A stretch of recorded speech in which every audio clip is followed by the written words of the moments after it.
Hi there, this is Dr. Knotts, and I want to do a short lecture on narcissistic personality disorder. This lecture will be on the foundation, or what it is that construes or brings together, creates a narcissistic personality disorder in an individual.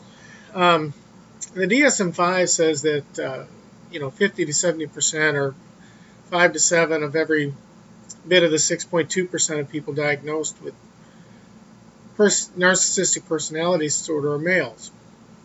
So basically, 6 out of every 10 narcissists are males. But that's old data that they're going from. Narcissistic personality disorder now is in much more of the population than just 6.2%.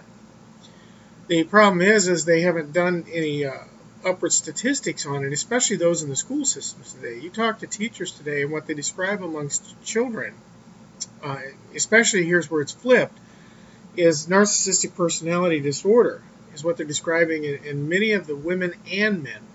I would say it's more like 50-50 now. So what is it that creates a narcissistic personality disorder? Well, first we need to discuss what narcissistic personality disorder is. And let me make this a little bit bigger for you there. Okay. Narcissistic personality disorder is often described as what we'd call a grandioso, or some people have called it megalomaniac syndromes and things like that, but it's not. The atmosphere of grandioso is a part of what we would consider narcissistic personality disorder, but this is what it is. Narcissism is self-love. A true narcissist is somebody that's incapable of loving others. Now, psychology has not found what it is that creates narcissistic personality disorder, but I'll tell you what it is. And those in the mind control science field know what it is. Matter of fact, it's something that Dr. Green or Joseph Mengele counted on, especially when creating betas. Betas are sexual slaves, or those that would be designed for fetishes. They polyfragment the brain, and then they create and condition or program various alternate personalities, dissociated identities, to have specific fetishes. And one of the reasons why when they abuse that a person, they always give them incredible amounts of accolades like good girl, or you're so good, or you're doing great, is because that worship and praise and adoration that they give them, while inflicting pain or causing them to do debauchery, conditions them into what we call a narcissistic personality disorder.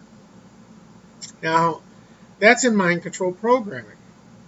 And the reason is when a person is forced, and now here's where we get into today relevancy of those in the classrooms and on the streets and in the homes today that are narcissists and haven't been put through mind control programming. Narcissistic personality happens as a result of an individual who has basically not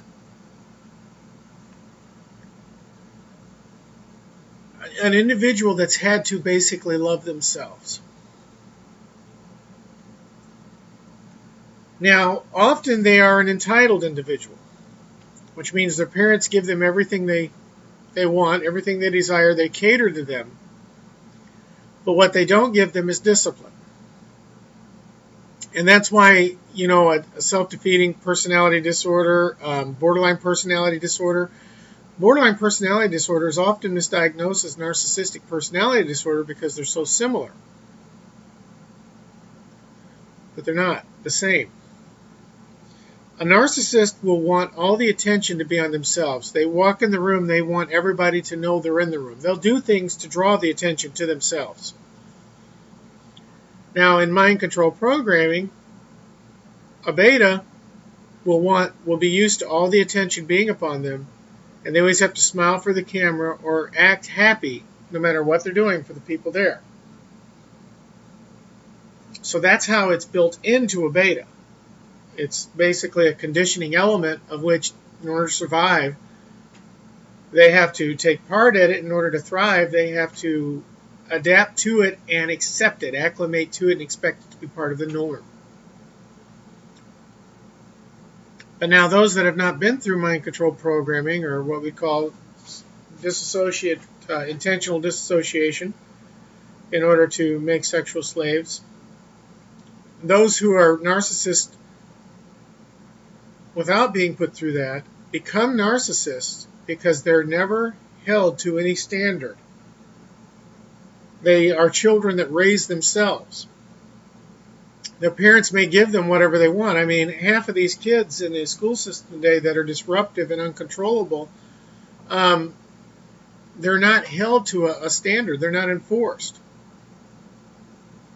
When you don't set up borders, a person will not have the ability to control themselves, because the one thing they want to do is find out where the edge of the border is. And if you don't set a boundary, they'll keep just going anywhere they want. That's why it's a part of narcissism, is not having any boundaries. But where it differs is in narcissism, the person has to be the center of attention. So when they go into a room, if they have to be, they'll do whatever it takes in order to draw the attention to themselves. The second aspect of it, and this is why it used to be more common only in men, is they have a superiority complex where they feel like they are better than everybody else. That's why when you have siblings, a narcissist will tend to be the middle child, because the first one is the one that the parents basically learn the borders on. They loosen up on the second one, and they basically spoil the youngest one. The one in the middle is kind of like absent from it, and they feel like they have to take care of themselves. So they'll do whatever it takes to draw attention to themselves, because they're not the oldest, they're not the youngest. They feel superior than everybody else. This is something that has been trained into them, learned. Why? Because as a child, they were basically never instructed and held to it about an equality amongst others. They were never put in positions to where they had to work with others and work with others in such a way to where they were secondary or trial-and-error, and the other person would receive the praise. A narcissist, if somebody works on a project, and even if they're given the head of the project, that'll make the narcissist upset. But if they get the recognition when the project's completed, that will really make the narcissist upset, because they feel like it's their position. They should be the one getting the credit. A narcissist always sees themselves as special or unique in some way. They believe that everybody should recognize their uniqueness, their special talents. Narcissist personality disorder is basically an inability to love anyone except yourself. They are detached from emotions. They're very sardonic. In other words, if somebody's sick, just to put a cutting edge on them, they'll talk about how healthy they are in front of the sick person. If somebody's struggling financially, they'll talk about how well off they are and how good things are going for them. So a narcissist has a deep-seated pain and rage and rejection complex.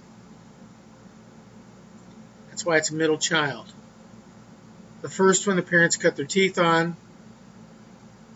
The last one becomes the baby.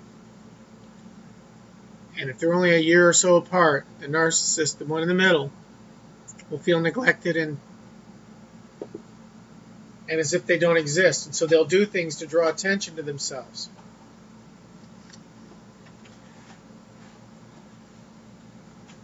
Because they've never really bonded with a major caregiver. And see, you can't just shower a child with gifts and neglect them. You have to, with the child, especially in the first 3 years, bond with them in such a way that the ability for symbiosis, or to give and receive love, is there. They have to be looked into the eyes. They have to be held. They have to be loved. They have to be disciplined. You have to have all of these components are necessary to make a well-balanced individual. The child with the narcissistic personality complex worships themselves. Now here's where we get into demonic strongholds. It is a demonic stronghold. You see, the God of this world wants a person to do idolatry. And the greatest form of idolatry and the greatest idol anyone will ever have is themselves. So I believe the actual root and foundation of a narcissistic personality disorder is a demonic stronghold of self-worship, self-grandiosity, being unique, especially talented, thinking that if people only knew the real you, they would also adore you and worship you because you're worthy of it. These are all traits and characteristics of the Antichrist. Whereas Jesus Christ is worthy of all love and adoration and worship, he came and ministered, and he still ministers to us. He gave himself for us. The devil doesn't do that. He's a taker. He doesn't give. And he feels like everybody should worship him. So when a person has a demonic stronghold, narcissism, it is where they want everybody to worship them and to use them. In other words, they will use others as forms of worship of themselves. It's not a complicated subject. A person that's truly born again will not be a narcissist. Why? Because when you love God, it's because he first loved you. But if you have an inability to love anyone but yourself, you cannot be born again. He that loveth not others, how can he say that he loves God whom he has not seen? The God of this world has blinded the mind of the narcissist and has entrapped them in a specific way of self-love. That's why in the classrooms today we have children that do whatever they want. They've never had borders put in. They've never been disciplined. They've never been held accountable. You see, God, one of his characteristics and traits is love. It's one of his attributes, but he's not love. God is holy. It's in his holiness that he loves us. It's in his holiness that he chastens us. It's in his holiness that he disciplines us. It's in his holiness that he pushes wrath out on the unholy. He's a God of judgment. God is holy. That's what separates him from all of his creation.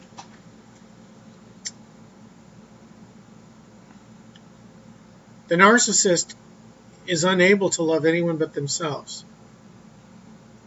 And it all comes systemically because they have felt rejected. They've never felt truly loved, truly bonded with. And that's why narcissists love themselves. Because in order to survive and cope, you have to have, one, you have to feel accepted. You have to feel wanted, desired. You have to feel love. If a child is not getting that stimulation and truly believing it in the first 2 years of life, truly believing that that's it will develop a narcissistic personality disorder because it needs to have those three conditions met. And then what's worse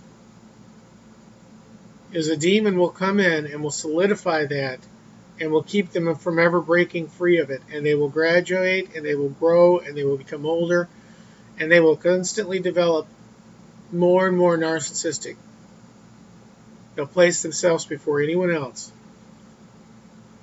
So this is Dr. Knotts. I hope I've explained this clearly enough.